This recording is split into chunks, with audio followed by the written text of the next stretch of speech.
Je reviens des GSC. Je savais que tu m'attendais.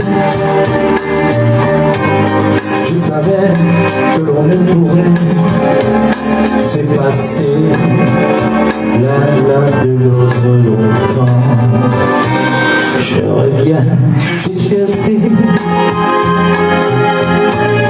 Mais tu vois, j'ai pas trop changé. Et je vois que de ton côté, tu as bien traversé les temps. Tous les deux, on s'est fait la guerre. Tous les deux, on s'est pillé, volé, ruiné. Qui a gagné, qui a perdu, on n'en sait rien, on ne sait plus, on se retrouve d'amour. Mais après la guerre, il nous reste à faire la paix.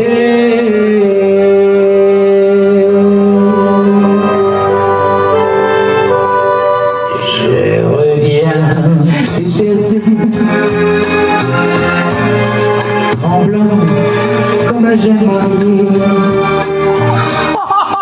et puis riche qu'au bout qui passe de tendresse et de l'envie. Je t'aime.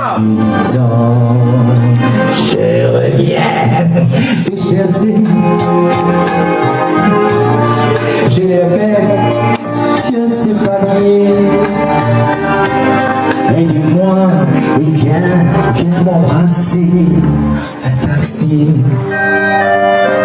qui est en bas, qui attend.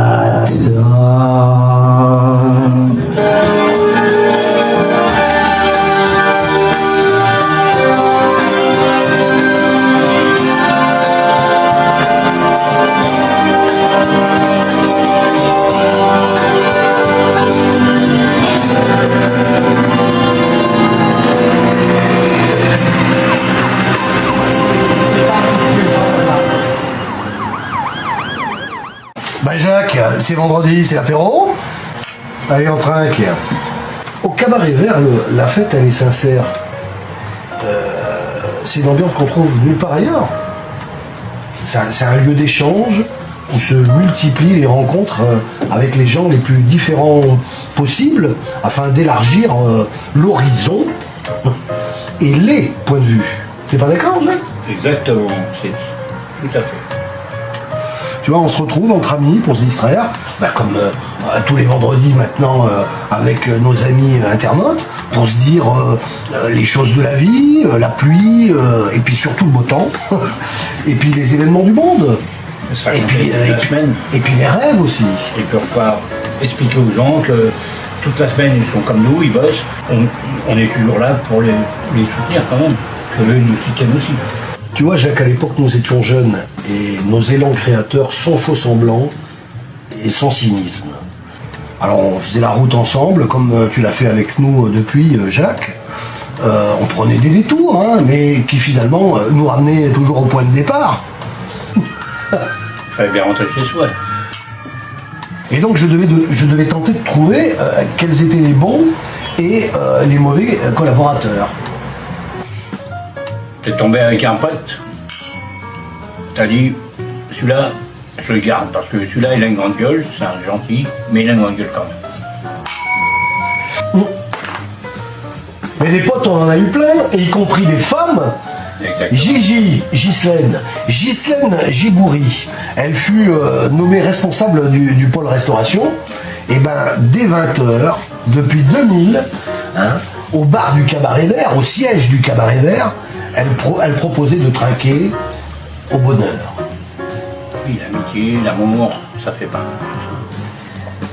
C'est que l'amour fait partie de ça, et donc on se retient, on vient, on invite tout le monde, il n'y a pas de souci, il n'y a aucun problème là-dessus. C'est ça qui est fort, c'est que ça s'appelle du respect pour tout le monde. Donc, l'amour il est très grand. Et donc on te donne tout ce qu'on a. C'est tout, c'est simple. Et si les gens pensaient tous comme ça, on serait tranquille. Il n'y aurait pas de problème. Et elle aussi, eh ben, je l'avais rencontrée au café du coin, hein, le Bergerac, à Choisy-le-Roi. Voilà, Gigi, tu te rappelles de Gigi? Elle portait un chapeau de cow-boy. Elle était genre Far West. Oui, elle était genre Far West, c'est ça, Jacques. Elle était genre Far West. Ses idées débordaient largement à la gauche du Parti communiste. Hein. Elle aurait pu être, elle aurait pu faire de la politique. Hein. Elle aurait aussi pu être mannequin parce qu'elle était grande, hein, je l'ai dit, et élancée. Hein. Et je l'aimais, Ghislaine, comme j'aime Yvonne Beau, ma prof de théâtre, un peu comme ma propre mère. On va trinquer à la santé de notre Gigi. On l'aime bien, Gigi. On s'est connus grâce à Ghislaine, hein, Jacques. Tu te rappelles ? Parce que. Voilà, on t'a demandé d'intervenir voilà, pour régler un dossier, Un petit dossier. sensible. Et Ghislaine est venue direct. Je la connaissais pas. Non. Mais c'est pour ça, tu vois, elle en a vu Gigi, hein, elle a roulé sa bosse, elle a kiffé sa race, elle a risqué sa peau même. Je veux dire, Gigi elle a le sang chaud, elle est impétueuse, elle est colérique à bon escient. Oui, Hein. Si on te fait du mal, tu réponds. Voilà. Si on te fait du bien, tu es gentil avec les gens. Et ouais, mais Alors on t'agresse, tu réponds. tu sais, à l'époque, Ça se passait pas comme ça. à l'époque j'avais le feu sacré, et elle avait le pied marin. Alors j'avais le vent en poupe, et elle avait le compas dans l'œil. Et comme j'avais le feu au cul, elle avait le pied à l'étrier. Gigi, elle n'a pas le culot d'une ampoule. Hein. Et bon, on a eu des fous rires mémorables. Moi, je me souviens d'un rendez-vous avec la directrice. Alors, elle était harpiste, harpiste concertiste du conservatoire de Choisy-le-Roi, conservatoire des arts. Et on avait rendez-vous donc avec cette dame. Et Ghislaine, Gigi, devait nous y accompagner. Alors, dans un souci de représentation, je lui avais demandé une tenue vestimentaire sobre, classique. Et alors que la directrice du conservatoire des arts nous accueillait sur le parvis, Gigi vociférait pour garer sa bagnole. Elle sort de la voiture en se dépliant sur de très hauts talons aiguilles. Elle était vêtue d'un pantalon et d'un serre-taille corsé en satin noir avec des lacets dans le dos là, à la Jean-Paul Gaultier. Et alors la cerise sur le gâteau, c'est qu'elle avait ces très longs cheveux blonds qui étaient détachés. D'habitude elle les portait. Là ils étaient détachés et elle avait un borsalino sur la tête. Et lorsque la directrice du conservatoire nous a demandé c'est quoi donc exactement vos soirées, cabaret, et ben Gigi, elle a répondu, alors à brûle pour point, il y a aussi des stripteaseurs. Pour striptease, hein. Des stripteaseurs, bref, des mecs qui se foutent à poil, qu'elle leur dit. Et je me rappelle de notre trésorier, ton prédécesseur, qui lui était également présent à ce rendez-vous. Il lui a asséné un coup de pied dans les tibias, comme un coup de taser, c'est le cas de le dire, en guise de point d'orgue. Et donc de concert, nous quittions le conservatoire sur le champ, en oubliant même de saluer la directrice qui était outrée.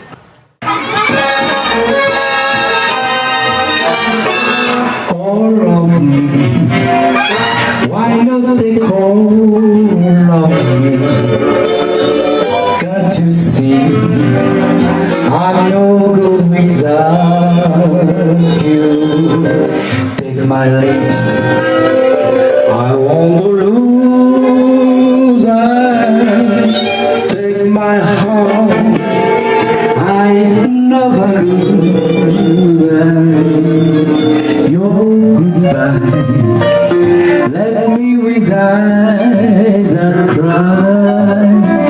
How can I go on there without you?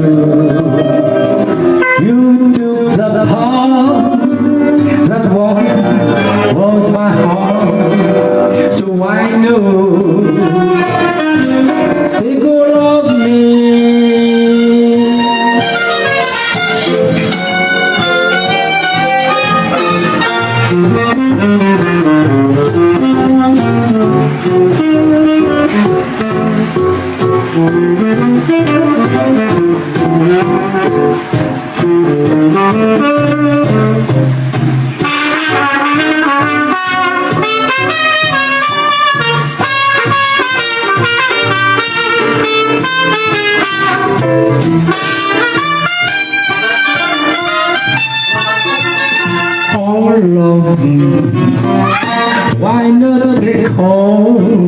of me. Can't you see I'm good without you? Take my lips, I want to lose them. Take my heart, I never lose them. Your goodbye, let me with eyes that cry. How can I go there without you? You took the thought that one was my home, so I know. Take all of me. Yeah.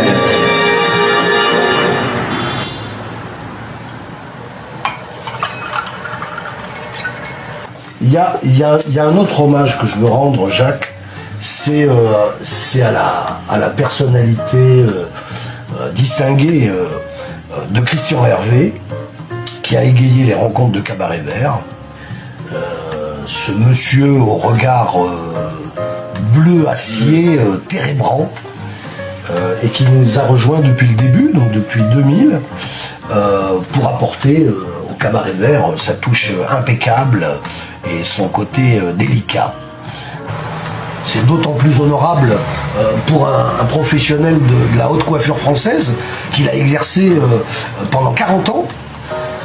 Et donc c'est pas étonnant avec un tel patronyme, Christian Hervé, qu'il soit sorti diplômé de l'école supérieure de coiffure de Paris et de la prestigieuse école L'Oréal également. Il le valait bien, notre Christian. C'est la valeur. Si Christian Hervé côtoyait déjà le célèbre quartier Saint-Germain-des-Prés et puis Montparnasse aussi, déjà dans les années 50, eh ben, il est resté un amoureux des arts. Et ce monsieur libre et passionné a été le coiffeur de nombre d'artistes, hein, dont Juliette Gréco ou encore Michel Morgan, dont il était le coiffeur attitré. Ouais. Lui, c'est pas jeune, donc il a de la route et il a vécu très longtemps. Ah mais, et puis Christian Hervé, c'était mon père de cœur. Mon père, pour ma vie à Paris, depuis que j'avais quitté mon Auvergne jolie, je l'avais croisé, Christian, dans le parc de la mairie de Choisy-le-Roi, à la sortie d'un mariage. Alors il était impeccable dans un costume prince de Galles, taillé sur mesure, et je pensais qu'il était de la noce. Et en fait non, il se rendait très régulièrement, en fin de semaine, pendant les périodes de mariage, dans le parc pour assister à la sortie des mariés et pour admirer les belles toilettes et les coiffures de dames. C'est joli, hein, il était déjà à la retraite, donc il s'ennuyait, il déprimait. Oui, mais et du coup, je l'ai remis immédiatement au travail, hein, comme on le fait au cabaret avec tous les gens qui nous côtoient. Super personnel, hein. Et donc voilà, donc Christian, ça devenait le coiffeur officiel des artistes de Cabaret Vert. Et lui qui fut le dernier grand coiffeur pour dames enregistré au registre du commerce, puisque les salons sont mixtes aujourd'hui, hommes-femmes, lui ce fut le dernier coiffeur pour dames enregistré au registre du commerce en France. Christian Hervé, il a choisi mon dressing, il a repensé ma coupe de cheveux avec la fameuse mèche casquette des années 50, puisque c'est lui qui a remis cette coupe à la mode, qui est reprise maintenant par plein de coiffeurs, hein, évidemment, mais bon. Voilà, et du coup, Christian Hervé, il reprenait goût à la fête. Alors, on sortait beaucoup dans Paris, et tu sais qu'à plus de 70 ans, Christian Hervé m'accompagnait en discothèque, et il dansait, hein. Alors on prenait un malin plaisir d'ailleurs à surprendre la jeunesse dans les bars gays du Marais à Paris. Les vieux tiennent mieux que les jeunes. Voilà, et du coup j'ai dédié à titre posthume mon roman L'Inhumaine Raison à Christian Hervé. Il a marqué ma vie jusqu'à aujourd'hui. Monsieur Christian Hervé. Ça restera toujours. Ma vie, j'en ai lu que toujours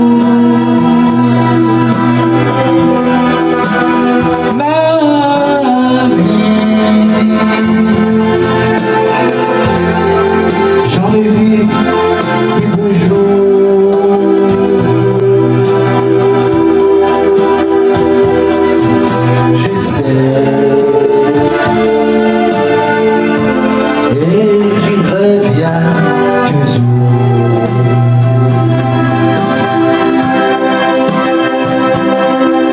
Ma vie, j'y crois trop à l'amour. Ma vie, j'en ai vu des amants. Ma vie, l'amour, ça fout les corps.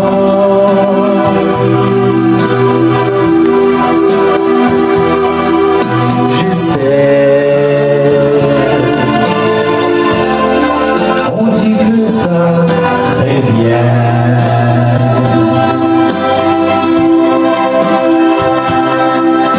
Ma vie,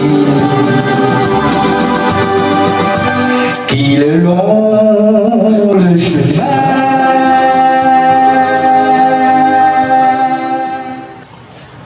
Tu vois, un soir, c'était un soir de Beaujolais nouveau, dans une brasserie qu'on ne citera pas, mais en bas de la rue du Docteur Roux, j'ai rencontré un ogre en blazer,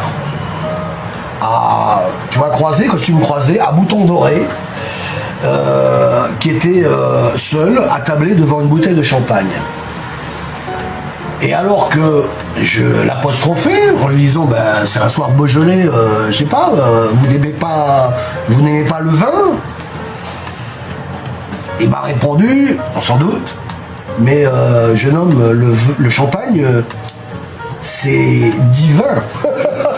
Asseyez-vous, prenez une coupe avec moi et racontez-moi vos attentes face à l'équipe municipale. Et alors là, on m'informe qu'en fait il s'agissait de Patrick Dupuis, pas Dupuis, hein, Dupuis, qui était tête de liste de l'opposition pour les élections municipales. Alors, évidemment, j'ai fait comprendre à ce monsieur qu'on n'avait pas du tout le même projet républicain, mais il a rajouté, attention jeune homme, attention aux barbelés de la culture. Et tu vois, je t'ai remarqué dans ta prestation, ce que beaucoup ont pu me dire chaque fois que je les ai rencontrés. Alors je pense qu'il parlait de ma personnalité en général, hein, mais bon. Assieds-toi et moi je vais te prouver que je peux respecter tes idées, mais aussi t'apporter mon aide.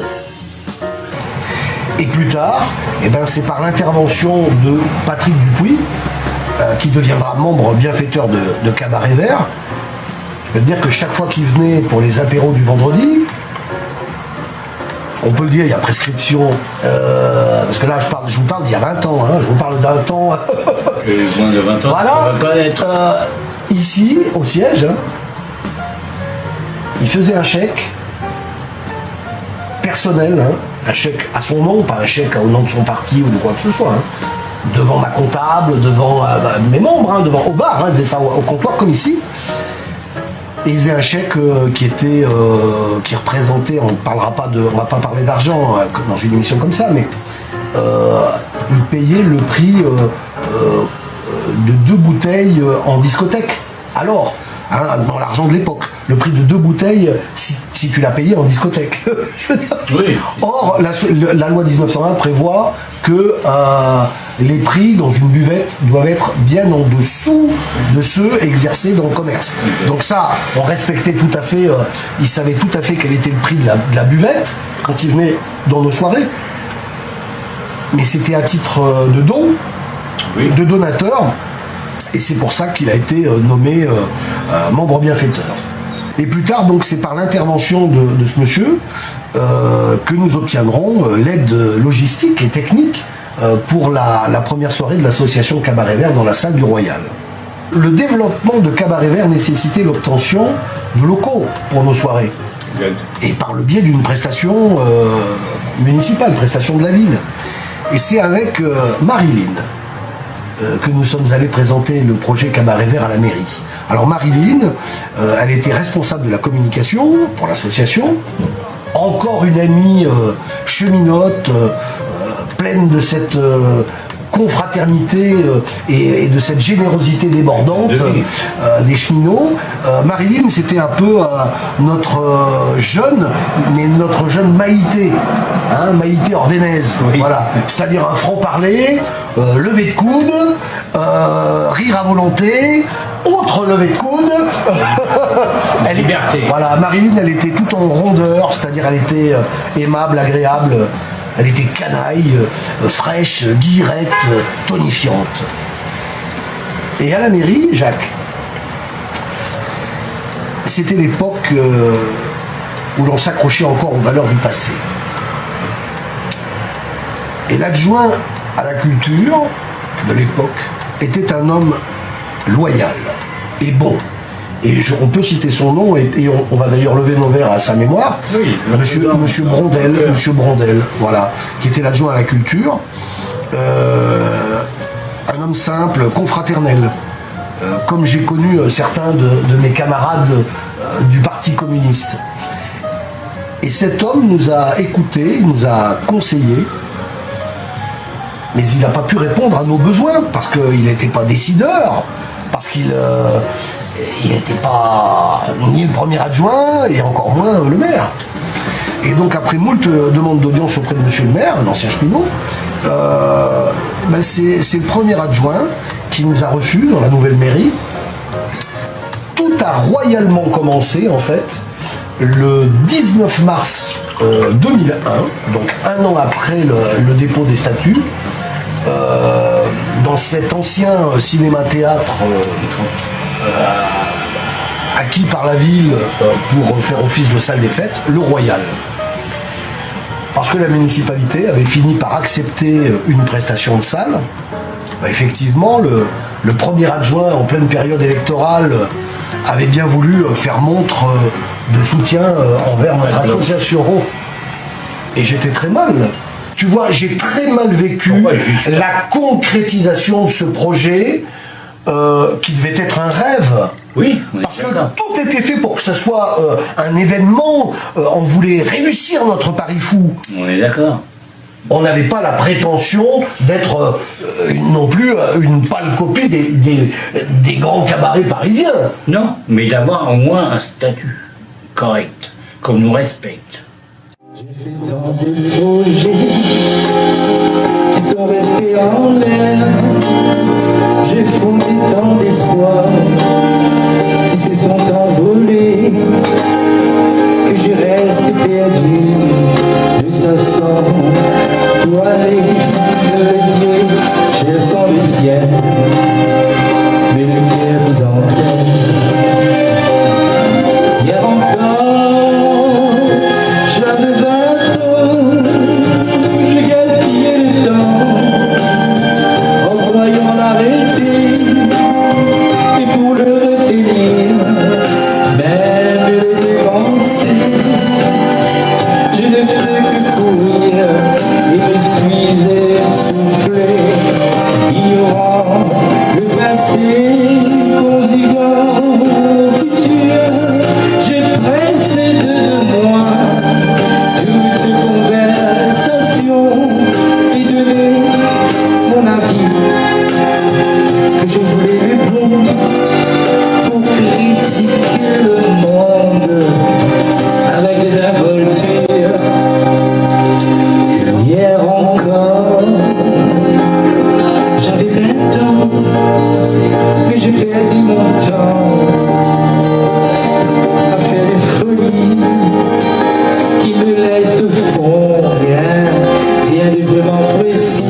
jetant le meilleur, j'ai figé mes souvenirs et j'ai glacé mes pleurs. Où sont-ils à présent?